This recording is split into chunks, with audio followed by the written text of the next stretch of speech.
0. It's a constant, so it comes out from the derivative. And since this is this multiplied, so you can write it like this. ds equal to 0, and since the density is a physical quantity, it cannot be 0, so the continuity equation that we are going to use is this one. Omega over dt plus dq over ds equal to 0.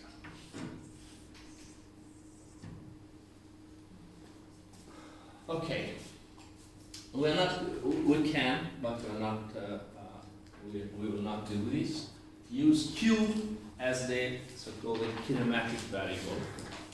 We're going to use the average velocity on the cross-section of the flow instead of the discharge.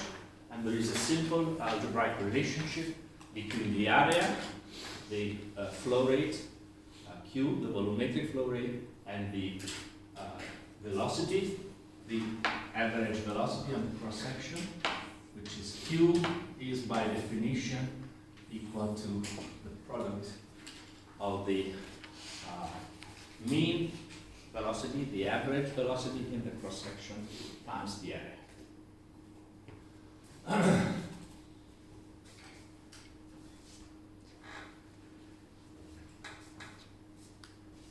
Okay.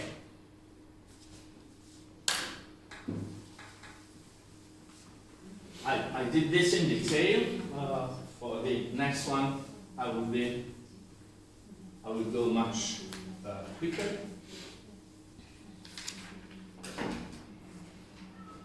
The next thing I'm going to do is to do once again a balance in a string field in a control volume.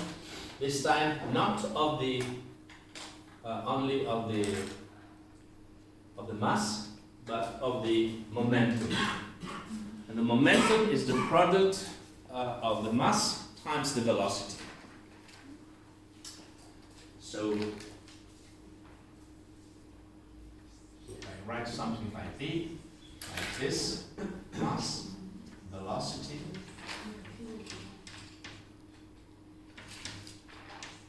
this is momentum, the product of the mass for a velocity. So let's see. dm dt, the derivative of momentum in time, is this one. You can use again the differentiation of a product to say that this is dm over dt times v plus dv dt times m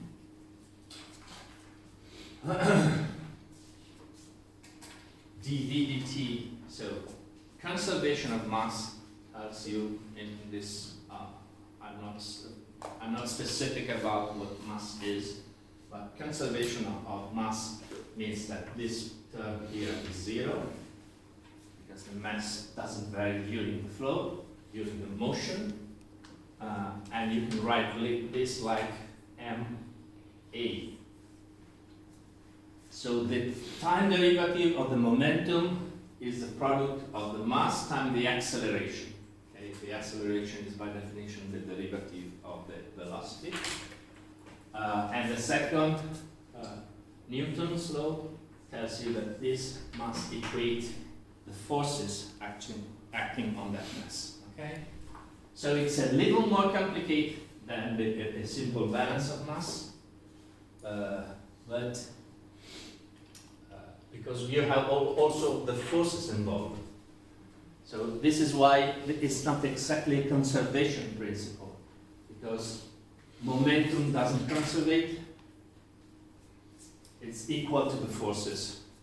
Okay? If this was 0, so there are no forces acting on the mass, then of course the momentum conserves, but usually you have forces acting on the contour volume.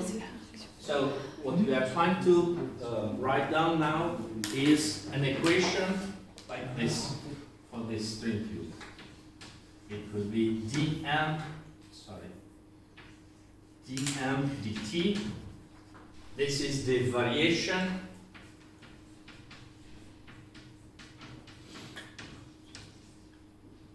of the momentum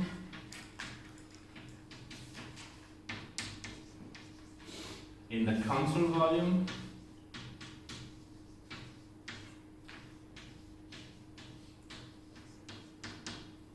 plus the momentum flux out minus the momentum flux in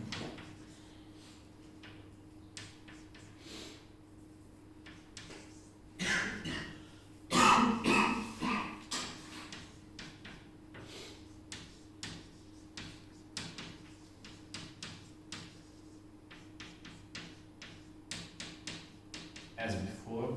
You will have some momentum coming in the contour volume, some coming out, and some coming out from the lateral surface, exactly like mass. This time this is not equal to 0, but it's equal to the forces acting on that one, which will traditionally split into parts. One is called G, which is gravity, and other forces in the volume, acting on the volume of fluid, typically the weight.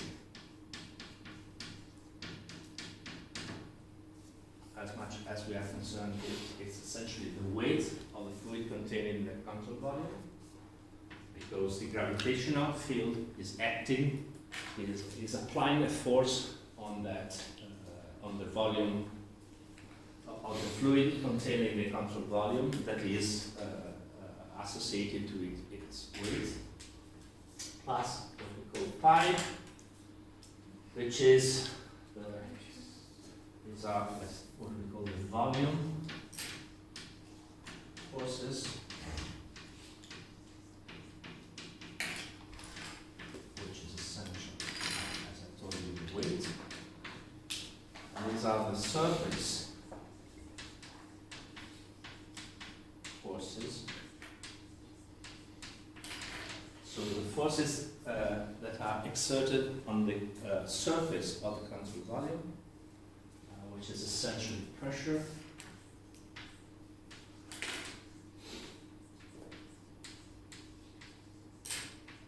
and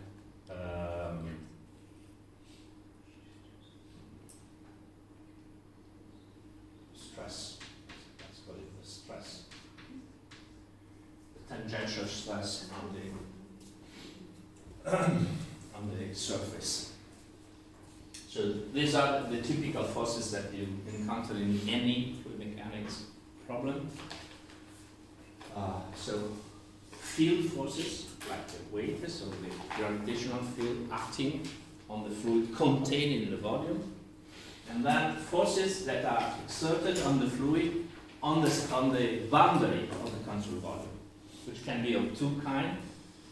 You have some pressure acting both on this face here, on this cross section here, and on this cross section here. This one is the pressure action of the fluid coming in. This one is directed in the opposite way, and is the force exerted by the fluid which is outside on the fluid which is inside. And then you have, if you have a contact with the surface in any way of this lateral surface, then you have friction. Okay, let's call it, instead of stress, is friction. It's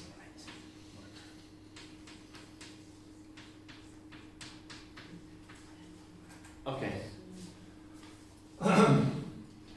This is a little more complicated than the other. This part goes exactly the same way as the other goes. So I will just write down the result. You can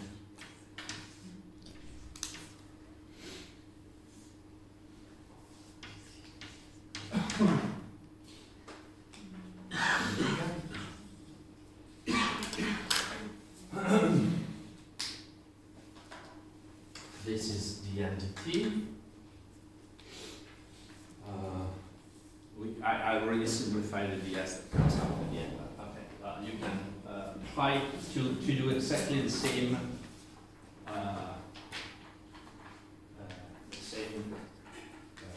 way to extract this the same way that we did for mass conservation. Then we have the mass flux out, which is rho u d omega over dt. This is the lateral flux.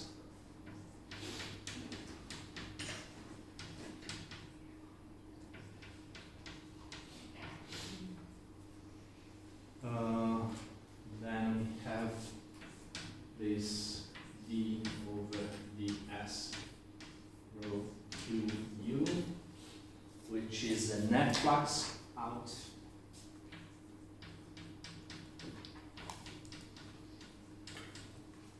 Which is the flux out here minus the flux in there.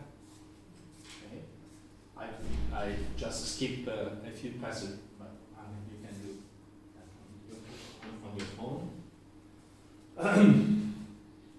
Then we have minus on this side, yes, rho g omega dh over ds minus tau 0 w. Okay, these are new terms for you, so those are a little more. It's not obvious how they come out, but it's exactly this. This h here, this represents g and pi. Okay, it's the volume force, is the forces acting on the on the fluid. This one is so this h here is what we call the piezometric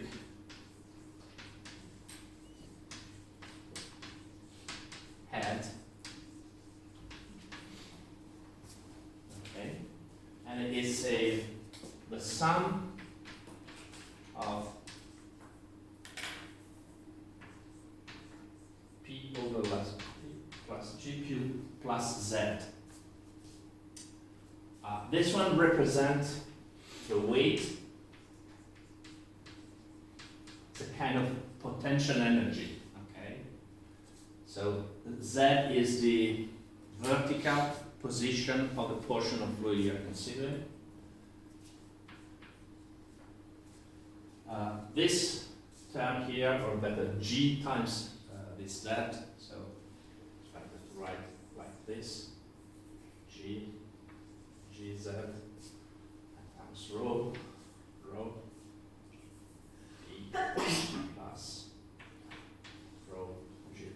Z is exactly the same, I just multiply one from the other, gives you the action of pressure, P is pressure, plus the potential energy, so the energy related to the gravitational field. And so this represents, this part of the piezometric head represent the weight of the fluid, this part represents the pressure acting on the in a cross section. This one is the average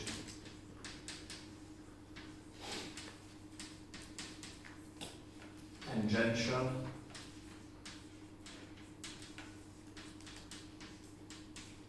stress times what we call the wet contour.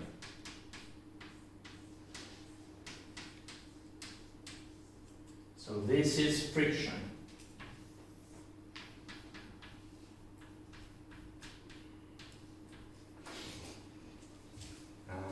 This is pressure forces.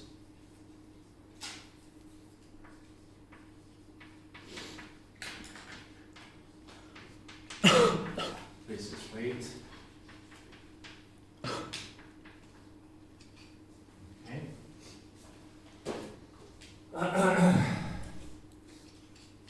These terms here represent in this scheme, I don't want to go into the detail of that, but you can have a formal derivation of those terms, like we did with the fluxes, accurate to order ds square or whatever.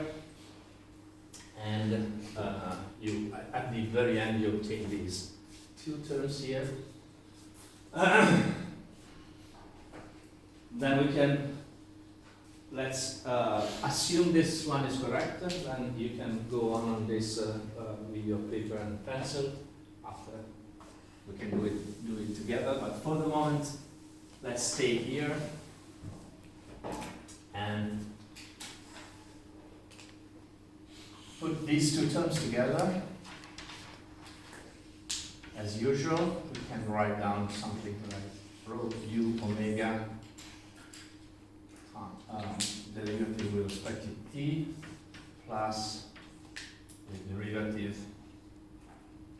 with respect to s of rho q u is equal to minus rho g omega dh ds minus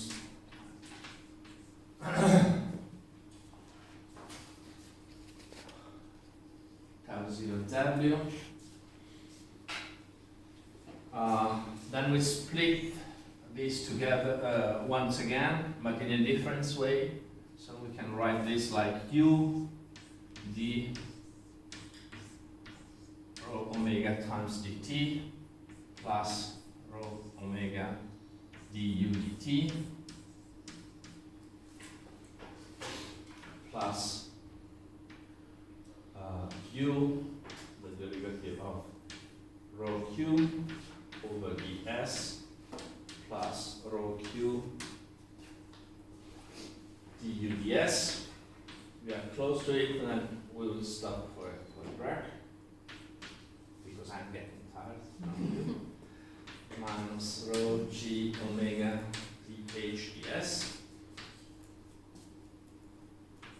minus this one.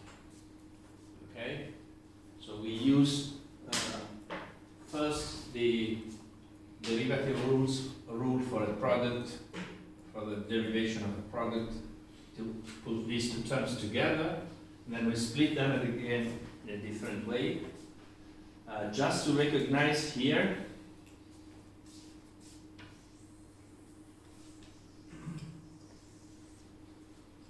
that we have the continuity, we still have the rho here,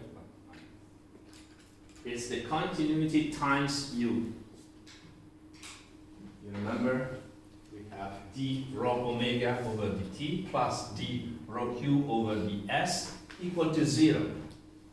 So if this is equal to 0, and conservation of mass tells you that it's equal to 0, then the product of this times u is 0 as well. So you can drop this term, almost there.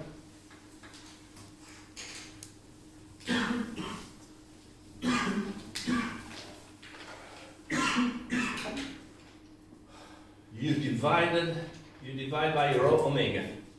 That's it. So du dt plus it's q over omega, which is u du ds. This is equal to minus g dh ds minus tau 0 w over, oh, I didn't define what the wet contour is. I will do it in a moment. Rho omega. So the wet contour is the part of the cross-section of the perimeter of the cross-section that is in contact with a solid surface. So if you think of a generic cross-section of the river, this is water. This is omega, the cross-section of the stream. The wet contour is this one. Is the part of the stream which is in contact with a solid surface, and it is the place in which friction is acting on the flow. Okay? There is no friction up to the free surface, but only on the where the flow wets the solid surface. Okay. Is that also called the wetted perimeter? The water perimeter, yeah, exactly. We use this. Yeah, sure. Right. The wet contour or the wet area. Yeah. That's the same concept. Definitely. Okay. So this one is the equation that represents that we are going to use.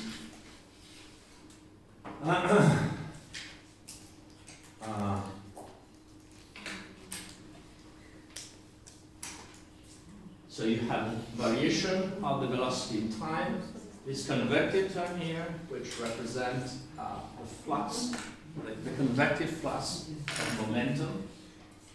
This term here that represents the weight of the fluid and the action of the pressure on the surface. And this term here, which is friction.